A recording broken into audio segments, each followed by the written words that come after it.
جی دعوت و تبلیغ کے بین الاقوامی مرحلے کا آغاز، یہ اب ہم کہاں پہنچ چکے تھے جی، وہ خیبر وغیرہ فتح کر کے، تو اب دعوت و تبلیغ کا آغاز کر رہے ہیں اور بین الاقوامی مرحلہ۔ دعوت و تبلیغ تو پہلے دن سے ہو رہی ہے نا، فَاصْدَعْ بِمَا تُؤْمَرْ، تو شروع، لیکن یہ جزیرۃ العرب کے اندر ہو رہی ہے، باہر نہیں ہوئی، باہر جا کے اب ہو رہی ہے۔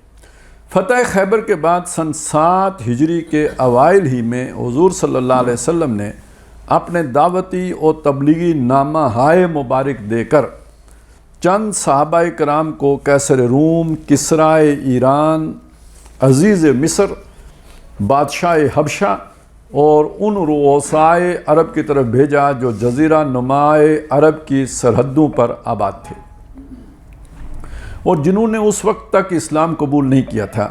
ان میں سے بعض قبائل قیصر روم کے اور بعض کسرائے ایران کے باج گزار تھے۔ سیرت کی تمام مستند کتابوں میں اس کا تذکرہ ملتا ہے کہ رسول اللہ صلی اللہ علیہ وسلم نے اپنے نامہ ہائے مبارک کی ترسیل سے قبل مسجد نبوی میں تمام صحابہ کرام کو جمع کیا اور خطبہ ارشاد فرمایا، اور اس خطبہ میں حضور صلی اللہ علیہ وسلم نے اسی حقیقت کو بیان کیا کہ میری بعثت پوری نوع انسانی کے لیے ہے۔ یہ بہت اہم نکتہ ہے، یہ اگر آپ وہ غامدی صاحب والا فلسفہ ذہن میں رکھیں تو تب سمجھ آئے گا کہ یہ کیا نکتہ ہے، یہ پوری نوع انسانی کے لیے ہے۔ مجھے اللہ تعالیٰ نے تمام جہان والوں کے لیے رحمت اور رسول بنا کر بھیجا ہے، بفوائے آیات قرآنی وما ارسلناک الا رحمۃ للعالمین۔ میں نے اب تک دعوت تم تک پیش کی ہے، اب اے مسلمانوں تمہارے ذمے ہے کہ تم اس دعوت اور پیغام کو لے کر تمام اطراف عالم میں پھیل جاؤ اور اللہ کی توحید کو عام کرو اور پہنچاؤ۔ گویا نبی اکرم صلی اللہ علیہ وسلم نے اپنی دعوت کے بین الاقوامی مرحلہ کا افتتاح اس خطبہ کے ذریعے سے فرمایا۔ اب یہاں ضمناً ایک بات نوٹ کر لیجئے کہ نبی صلی اللہ علیہ وسلم نے کوئی کام بھی اپنے ساتھیوں سے چھپا کے نہیں کیا، ان کے سامنے رکھے بغیر نہیں کیا۔ جو بھی نیا مرحلہ درپیش ہوتا تھا سب کو جمع کر کے ان کے سامنے رکھتے تھے کہ میں یہ کرنے چلا ہوں اور اس وجہ سے کرنے چلا ہوں۔ تو یہ وہ والا کوئی انداز نہیں ہے کہ کسی کو جناب چونڈی وڈی انہیں مڑ کے مکہ چھوڑیا تو میرے ساتھیوں آبانو ہوتے انصارو ہوتے اتھے آؤ نا، اے دیکھو انہیں میری نک توڑی، تو اپنی چونڈی دا ذکر ہی نہیں۔ تو یہ کام جو ہے نا کہ بھئی ایک آپ سچویشن میں اپنے ساتھیوں کو لے کے چلے جاؤ بغیر ان کو بتائے، ہاں دوسری طرف سے سچویشن کریٹ ہو گئی تو ہو گئی ہے، تو انہوں نے کیا جو بھی کھیل کھیلا، لیکن آپ خود انیشیٹو لیں اور اپنے ساتھیوں کو بتائیں بھی نہ، یہ حضور صلی اللہ علیہ وسلم کی زندگی سے ہمیں نہیں ملتا۔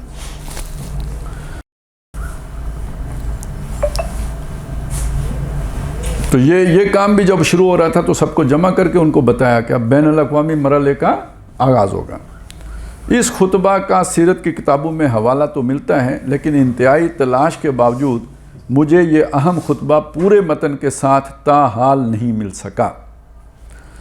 میری رائے ہے کہ نبی اکرم صلی اللہ علیہ وسلم کا یہ خطبہ نہایت اہم خطبہ تھا، کاش اس کا پورا متن مل جاتا۔ تاہم مجھے امید ہے کہ سیاستہ کے علاوہ احادیث کی جو دوسری معتبر کتابیں ہیں ان میں سے کسی میں اس خطبے کا پورا متن مل جائے گا، جیسا کہ مجھے نہج البلاغہ میں حضور کا ابتدائی دور کا ایک خطبہ ملا۔ یہ کون سے والا تھا؟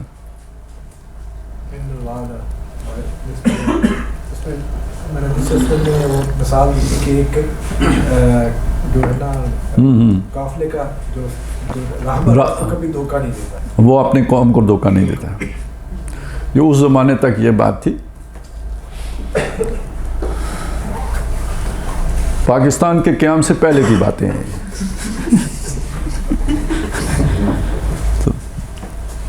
اس دور میں جو ہے نا جو سربراہ ہوتا ہے وہی دھوکہ دیتے ہیں۔ اچھا جی،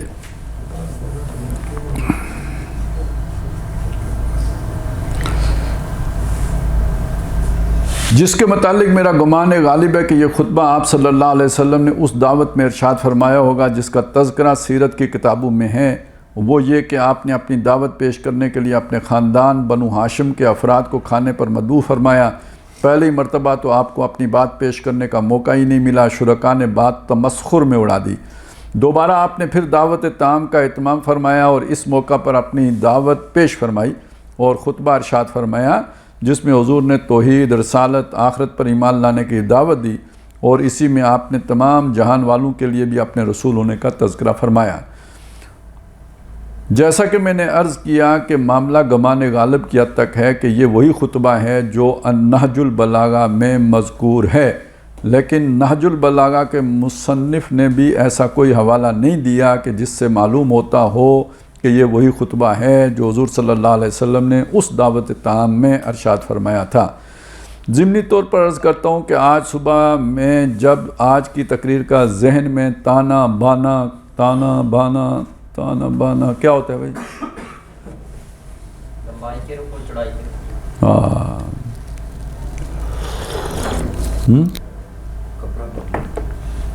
کپڑے کی بنائی جو ہوتی ہے، ہاں یہ دیکھیں نا، اس میں دھاگے ہی ہوتے ہیں نا، یہ جو کپڑے ہم نے پہنے ہوئے ہیں، تو ایک لمبے رخ کا دھاگا ہوتا ہے وہ تانا ہوتا ہے، تو جو چوڑائی والا ہوتا ہے وہ بانا ہوتا ہے، تانا تے بانا یہی ہوتا ہے جی۔ ہاں یہ طول بلد اور عرض بلد ہوتا ہے جی۔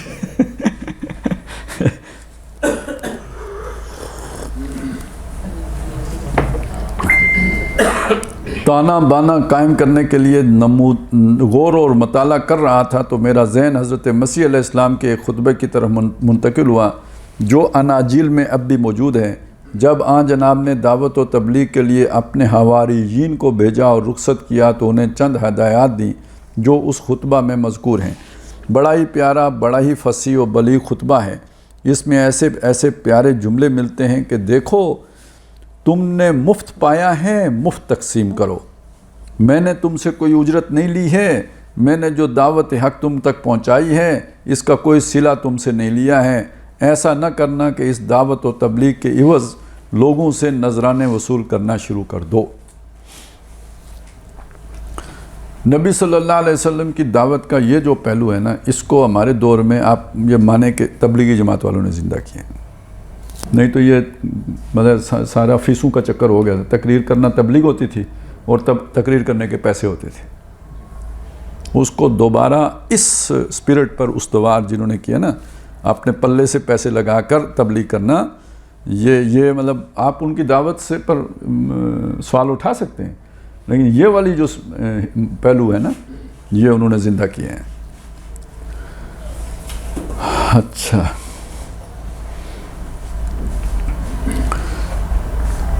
ایسا نہ کرنا کہ اس دعوت و تبلیغ کے عوض لوگوں سے نذرانے وصول کرنا شروع کر دو، لوگوں کی مہمان نوازیوں کا لطف اٹھانا شروع کر دو۔ اب یہ مہمان نوازیاں بھی نہیں، وہ مطلب وہ بہت کوشش کرتے تھے، پتہ اب کا مجھے نہیں پتہ، لیکن پہلے یہ ہوتا تھا کہ وہ کسی کی دعوت بھی جلدی جلدی قبول نہیں کرتے تھے۔ تم نے مفت پایا ہے، مفت تقسیم کرو۔ اسی میں وہ جملہ بھی ہے جو ضرب المثل بن چکا ہے اور جس میں معنی و حکم کے دفتر پنہاں ہیں۔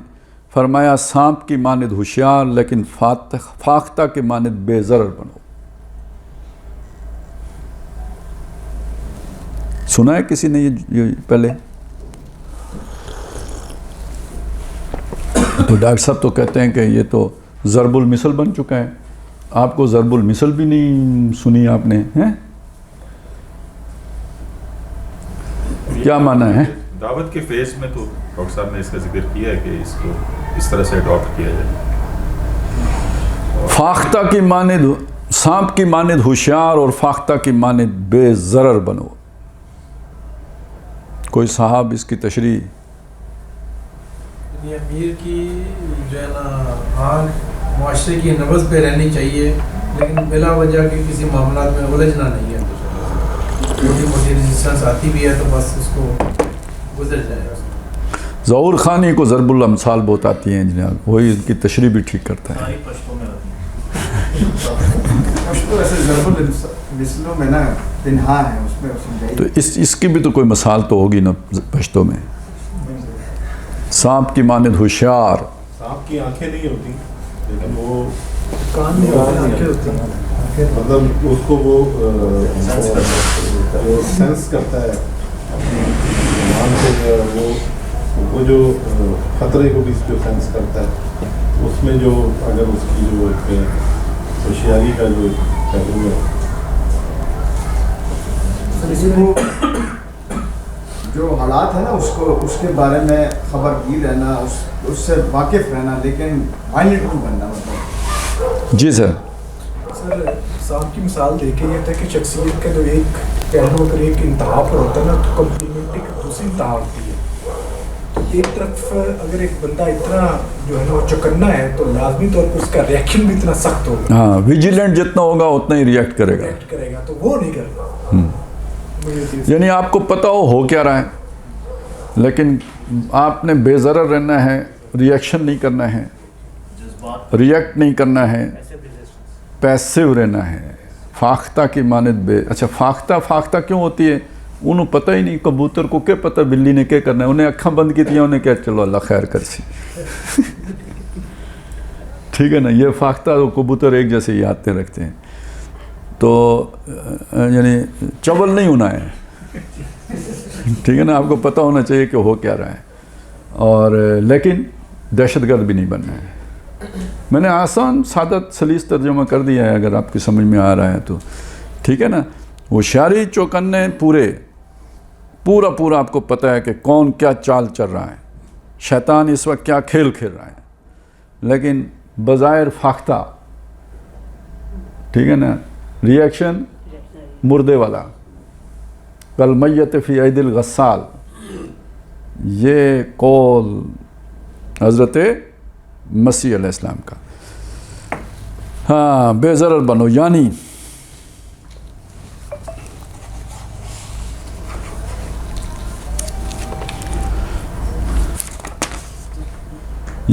تم سے کسی کو گزند اور ضرر نہ پہنچے, لیکن ایسے مٹی کے مادو بھی نہ بن جانا کہ دوسرے تمہیں نقصان پہنچائیں. ٹھیک ہے نا, ابھی تو نہیں ہونا چاہیے نا. یہ اس کا ایک یہ ہے جی, اس خطبے میں نبی صلی اللہ علیہ وسلم کا وہ حصہ جو حضور کی عالمی بعثت سے متعلق ہے حسب ذیل ہے. واللہ الذی لا الہ الا ہوا انی لرسول اللہ الیکم خاصۃ و الی الناس کافۃ. یہ والا وہ خطبہ ہے.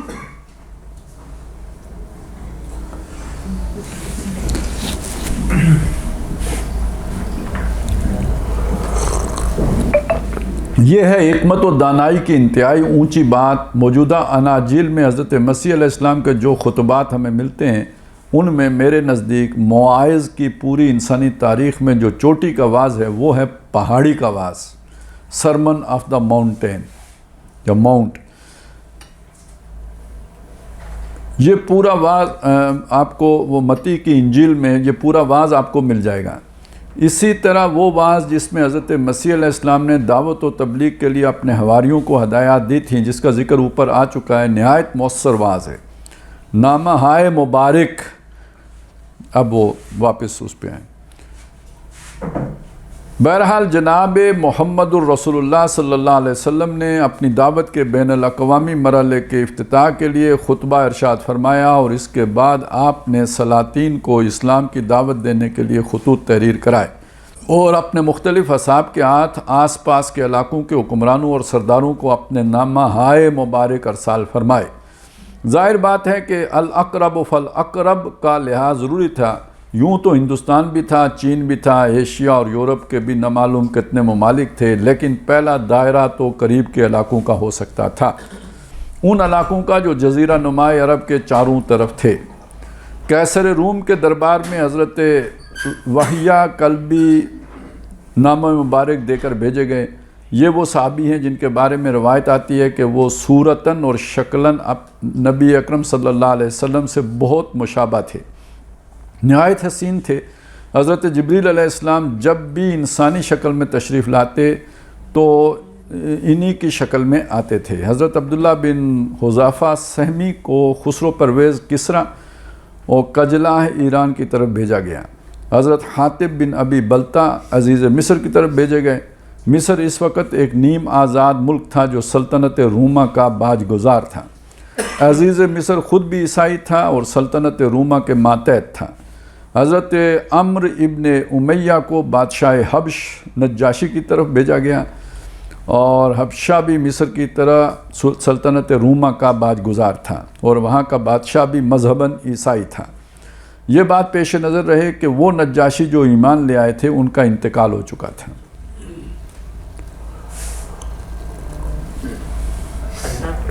ان کا ایمان اس اعتبار سے بالکل انفرادی نوعیت کا تھا کہ اس موقع پر کوئی ماس کنورژن نہیں ہوئی تھی، یعنی ایسا نہیں ہوا کہ ان کے تمام درباری اور پوری رعایا اسلام قبول کر لیا ہو، بلکہ قبولیت اسلام کا معاملہ ان کی ذات تک محدود تھا۔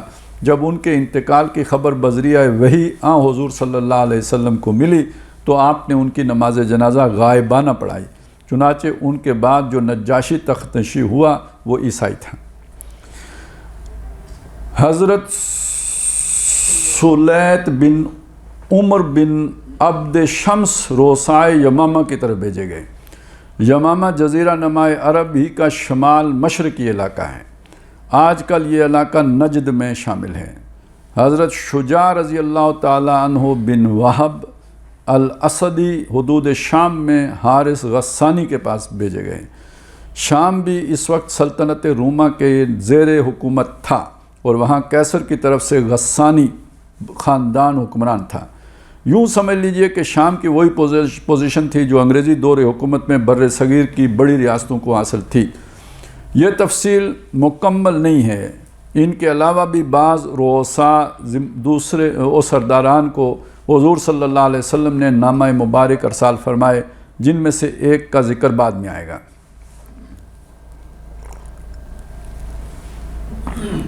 مختلف رد عمل، ان نامہ مبارک کے نتیجے میں سلاطین کی جانب سے مختلف رد عمل سامنے آتے ہیں۔ یہ بات نوٹ کیجئے کہ ایک طرف ان بادشاہوں اور حکمرانوں کا رد عمل ہے جو مذہباً عیسائی تھے، ان کے مقابلے میں بالکل برعکس رد عمل ہے کسرائے ایران کا۔ وہ مجوسی تھا، مشرک تھا، وہ وحی، نبوت اور امور رسالت سے بالکل نابلد اور ناواقف تھا۔ عیسائیوں کا معاملہ یہ تھا کہ وہ اہل کتاب تھے، ان کے پاس تورات اور انجیل موجود تھی۔ وہ حضرت ابراہیم، حضرت اسحاق، حضرت اسماعیل، حضرت موسیٰ، حضرت عیسیٰ علیہ السلام کے ناموں سے واقف تھے اور ان سب پر ایمان رکھتے تھے۔ قیصر روم کے بارے میں مستند تواریخ سے معلوم ہوتا ہے کہ وہ خود بہت بڑا عالم تھا۔ غزوہ بدر کے بعد اسے کسریٰ کے مقابلے میں فتح ہوئی تھی، جس سے چند برس قبل ہی اس نے انتہائی توہین آمیز شکست کھائی تھی۔ اسی شکست کا ذکر ہے مکی سورہ روم میں بائیں الفاظ الف لام میم غلبت الروم فی ادنی الارض۔ رومیوں کی شکست اور ایرانیوں کی فتح پر مشرکین مکہ نے خوشیوں کے شادیانے بجائے تھے۔ چونکہ ایرانی مجوسی تھے، آتش پرست تھے، لہذا قریش مجوسیوں کو اپنا ہم مشرب اور ہم مسلک سمجھتے تھے، اور قیصر روم چونکہ اہل کتاب میں سے تھا تو وہ مسلکاً مسلمانوں سے زیادہ قرب رکھتا تھا۔ اسی لیے اس موقع پر مشرکین مکہ نے بغلیں بجائیں اور اہل ایمان کو طعنے دیے کہ ہمارے بھائیوں نے تمہارے بھائیوں کو شکست فاش دی، جس سے مسلمان بڑے غمگین و ملول ہوئے تھے۔ وحی الہی کی پیشن گوئی، یہ ادھر بھی پیشن گوئی لکھا ہوا ہے، تو ویسے یہ پشین گوئی ہوتی ہے جی، پیشین گوئی ہے یا پیش گوئی، تو پیشن گوئی یہ بس وہ جو کلینر اور کنڈکٹر کو جوڑ کے جیسے کلینڈر بنا لیتے ہیں، تو یہ بھی وہی چیز ہے۔ وہ ایک اور بھی ہوتا ہے نا برنچ، ہاں، تو یا لفظ پیشین گوئی ہے یا پیش گوئی ہے، تو بہرحال پیشن گوئی بھی چلتا ہے۔ محکمہ موسمیات کی پیشن گوئی کے مطابق ہلکی پھوار پڑنے کا امکان کیا ہوتا ہے جی، کہیں کہیں دور دور بارش ہونے کا ہاں مالا گڑھ میں ہمیشہ ہی ہوتے ہیں۔ جی جی ایسا ہی ہے۔ جنگل میں مور ناچا کس نے دیکھا بھئی، ادھر کون پوچھے گا کہ مالا کنڈ میں ہوئی یا نہیں، لہذا بارش ہوتے برسا ہو دیتے تھے کوئی خبر ہی نہ ملے۔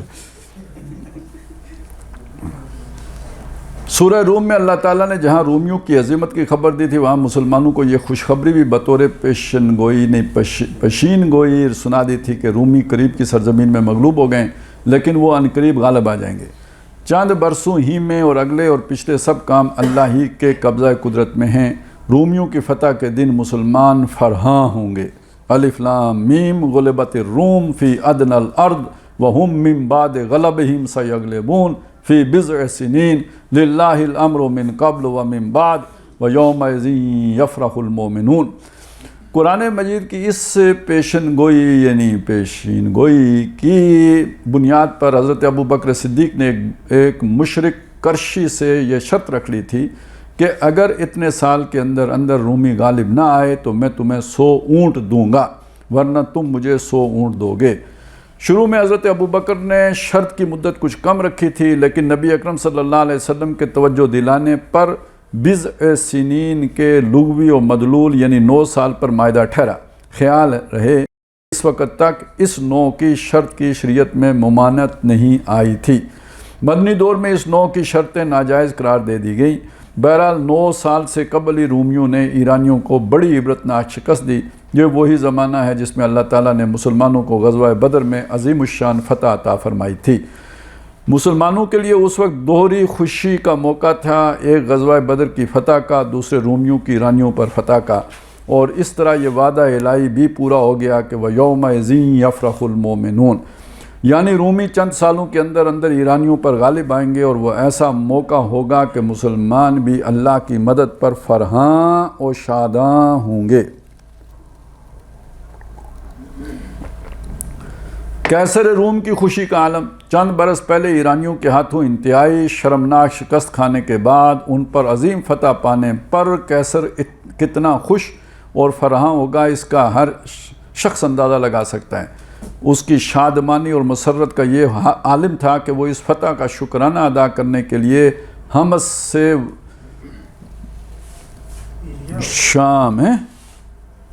شام اور ترکی کی سرحد پر واقع شام کا شہر ہے یہ، اچھا، پیدل چل کر بیت المقدس یعنی یروشلم اس شان سے آیا تھا کہ راستہ بھر اس کے لیے زمین پر فرشی قالین اور اس پر پھول بچھائے جاتے تھے۔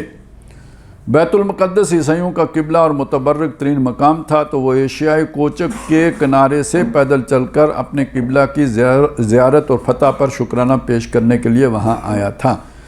قیصر کے نام حضور کا نامہ مبارک، حضور حضرت وحیہ رضی کلبی جو قیصر روم کے نام حضور صلی اللہ علیہ وسلم کا نامہ مبارک لے کر چلے تھے، جب دمشق کے قریب بصرہ کے مقام پر پہنچے تو غسانیوں کا دارالحکومت تھا، تو ان کو پتہ چلا کہ قیصر ان دنوں یروشلم میں ہے۔ اس وقت اس خاندان کا رئیس حارث غسانی تھا۔ حضرت وحیہ نے حضور کا نامہ مبارک اسے دیا کہ اسے قیصر تک پہنچا دیا جائے۔ حارث غسانی نے حضرت وحیہ کو قیصر کے پاس بیت المقدس بھیج دیا، چنانچہ وہ حضور کا نامہ مبارک لے کر یروشلم پہنچ گئے۔ میری خواہش ہے کہ میں وہ خط بھی آج آپ کو پڑھ کر سناؤں اور اس پر قیصر کے دربار میں جو معاملہ ہوا اس پر بھی تفصیل سے روشنی ڈالوں، تاکہ آپ حضرات کو معلوم ہو کہ در حقیقت اہل کتاب خاص طور پر عیسائیوں کے طرز عمل میں، جن کا اس وقت سب سے بڑا علامتی نمائندہ قیصر روم تھا، اور مشرکین کے طرز عمل میں جن کا اس وقت سب سے بڑا علامتی نمائندہ کسریٰ یعنی شہنشاہ ایران تھا، کیا نمایاں فرق ہمارے سامنے آتا ہے اور اس کا سبب کیا ہے۔ قیصر روم کا طرز عمل۔ جناب محمد رسول اللہ صلی اللہ علیہ وسلم کا نامہ مبارک جب قیصر کو پہنچا تو چونکہ وہ خود تورات و انجیل کا عالم تھا، لہٰذا خط پڑھتے ہی وہ جان گیا کہ یہ وہی آخری رسول ہیں جن کی بعثت کی ہمارے یہاں پیشن گوئیاں موجود ہیں۔ آخر وہ بھی شام کا عیسائی راہب بھی تھا جس نے حضرت سلمان فارسی رضی اللہ تعالیٰ عنہ کو یہ خبر دے کر مدینہ کی طرف بھیجا تھا کہ میرا علم بتاتا ہے کہ نبی آخر الزماں کے ظہور کا وقت آ گیا ہے، اور ان کی بعثت عرب کے ریگستان اور کھجوروں کے جھنڈ میں ہوگی۔ معلوم ہوا کہ یہ بات تو عیسائیوں کے خدا ترس رہبان اور اخبار بھی جانتے تھے کہ آخری نبی کے ظہور کا وقت اب قریب ہے۔ قیصر نے اس خیال کا اظہار کیا کہ میں یہ سمجھتا تھا کہ آخری نبی کا ظہور شام میں ہوگا، مجھے یہ اندازہ نہیں تھا کہ ان کی بعثت عرب میں ہوگی۔ نبی اکرم صلی اللہ علیہ وسلم کا نامہ مبارک پڑھ کر اور آپ کو پہچان کر قیصر کا جو طرز عمل سامنے آتا ہے، اس سے اندازہ ہوتا ہے کہ وہ چاہتا تھا کہ اگر میری پوری مملکت ایمان لے آئے تو گویا ہم اجتماعی طور پر این بلاک مسلمان ہو جائیں گے، اور اس طرح میری مملکت بھی قائم رہے گی اور میری حکومت برقرار رہے گی۔ گزشتہ کسی تقریر میں سورہ توبہ کی آیت کے حوالے سے میں بات آپ کو بتا چکا ہوں کہ غیر عرب غیر مسلموں کے لیے مسلمانوں کی 3 شرطیں ہوتی تھیں. ایک یہ کہ اگر تم ایمان لے آؤ تو ہمارے بھائی ہوگے, تمہاری املاک, تمہاری عزت و آبرو, الغرض تمہاری ہر شے محفوظ اور برقرار یعنی انٹیکٹ رہے گی. تمہیں وہ تمام حقوق مساوی طور پر حاصل ہوں گے جو بحیثیت مسلمان ہم کو حاصل ہیں. دوسرے یہ کہ اگر یہ منظور نہیں ہے, ایمان نہیں لاتے, تو چھوٹے ماتحت اور ذمہ بن کر رہو اور جزیہ ادا کرو. وَيُؤْتُوا الْجِزْيَةَ عَنْ يَدٍ وَهُمْ صَاغِرُونَ. ملکی قانون لا آف دا لینڈ بہر صورت اسلام کا ہوگا. ہاں, کسی کو بزور شمشیر اسلام لانے پر مجبور نہیں کیا جائے گا. تمام غیر مسلموں کو ان کے احوال شخصیہ یعنی پرسنل لا میں پوری آزادی ہوگی, حتیٰ کہ وہ اپنے مذہب کے مطابق پوجا پاٹ کا جو طریقہ اختیار کرنا چاہیں. اس میں اسلامی حکومت کوئی مداخلت نہیں کرے گی. اور تیسرے یہ کہ اگر یہ بھی منظور نہیں ہے تو پھر میدان میں آؤ, ہمارے اور تمہارے درمیان تلوار فیصلہ کرے گی. ان 3 کے سوا چوتھی اور کوئی صورت, کوئی اور آلٹرنیٹو نہیں ہے. قیصر کی اس خواہش اور کوشش کا بھی ایک تاریخی پس منظر ہے کہ اس کے مائدین سلطنت اور اس کی رعیت مجموعی طور پر ایمان لے آئے اور اسلام کو سرکاری مذہب کی حیثیت حاصل ہو جائے. جن لوگوں نے یورپ اور خاص طور پر عیسائیت کی تاریخ پڑھی ہے ان کے علم میں ہوگا کہ رفع حضرت مسیح کے قریباً 350 برس بعد رومت الکبریٰ موجودہ اٹلی کے شہنشاہ کنسٹنٹائن یعنی قسطنطین اور اس کی پوری رعایا نے مجموعی طور پر این بلاک عیسائیت قبول کر لی تھی. لہذا کسی نوع کا اعتقادی یا سیاسی مسئلہ اور تنازع کھڑا نہیں ہوا اور کنسٹنٹائن یعنی قسطنطین کی شہنشاہیت جو کی توں برقرار رہی. اسی سبب سے ایک طرف یورپ میں عیسائیت نے فروغ پایا اور دوسری طرف شاہ روم نے اپنا پایا تخت روم کو چھوڑ کر استنبول کو قرار دیا. اس کے نام پر اس کا قسطنطنیہ نام رکھا گیا اور وہاں سے اس نے ایشیاء کوچک اور شمالی افریقہ پر فوج کشی کی اور عیسائیت کو فروغ دینے کی مہمات شروع کی, جن میں اس کو خاطر خواہ کامیابی حاصل ہوئی. اس تاریخی تناظر میں دیکھیے تو قیصر کا طرز عمل سمجھ میں آتا ہے. چنانچہ نامہ مبارک کے ذریعے حضور کو پہچان لینے کے بعد اس کی خواہش ہوئی کہ اس کی پوری مملکت اسی طرح عیسائیت کو قبول کرے جیسے قریباً 350 سال قبل پوری سلطنت روم نے عیسائیت کو بطور مذہب اختیار کر لیا تھا تاکہ اس کی حکومت قائم و باقی رہے. لیکن اس کے لیے تدبیر کیا ہو, یہ مسئلہ اس کے سامنے تھا. بڑے بڑے جغادری عیسائی علماء دربار میں موجود تھے. قسیسین تھے, بطریق تھے, پھر تمام عمائد و اعیان حکومت تھے, پھر فوج تھی. خان صاحب ادھر ایک چیز خالی کلیئر کرتے ہیں جو آپ نے بتائی نا 3 دعوتیں, اب وہ کس میں آئے گی؟ ریولوشن میں بائبل میں تابع بن کے رہو. کون سی والی؟ وہ جب آپ نے نا کہتے تھے یا تو جزیہ دیں اور چھوٹے بن کے دیں اور یا اسلام قبول کر لیں, تیسرا وہ جنگ فیصلہ کرے گی. تو اس کا خالی بتا دیں جو ابھی آپ نے ریولوشن اور ریوائول کا ذکر کیا. سر جی وہ جو ذکر کیا تھا نا, یہ دیکھیں نا, احمد کی ٹوپی محمود کے سر پہ نہ رکھیں نا. پہلا کام تو یہ کریں کہ جو ہوتے ہیں نا ریولوشن, وہ پہلے کسی ایک جگہ پہ آتے ہیں. جب آتا ہے تو اب اس کی یہ ہم جو چیپٹر پڑھ رہے ہیں یہ پڑھ رہے ہیں کہ پھر اس کی بین الاقوامی تصدیر ہوتی ہے.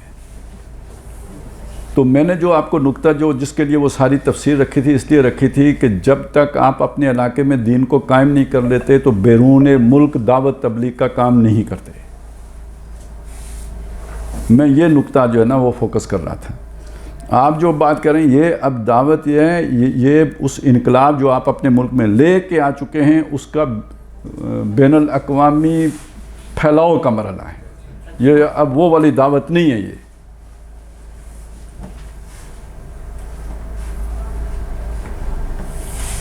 اس میں ابو جہل کو 500 ورج سمجھایا جا کے. ادھر ایک خط لکھا, بھائی ایمان لاتے ہو بھائیو, نہیں لاتے تو چھوٹے بن کے رہو. دونوں باتیں قبول نہیں تو پھر آ رہے ہیں تو دیکھ لیں گے. ہاں آیا جے گوری. جی یہاں پہ بڑی کھانسیاں آئی ہیں, کافی زیادہ چیز نکال دی. اچھا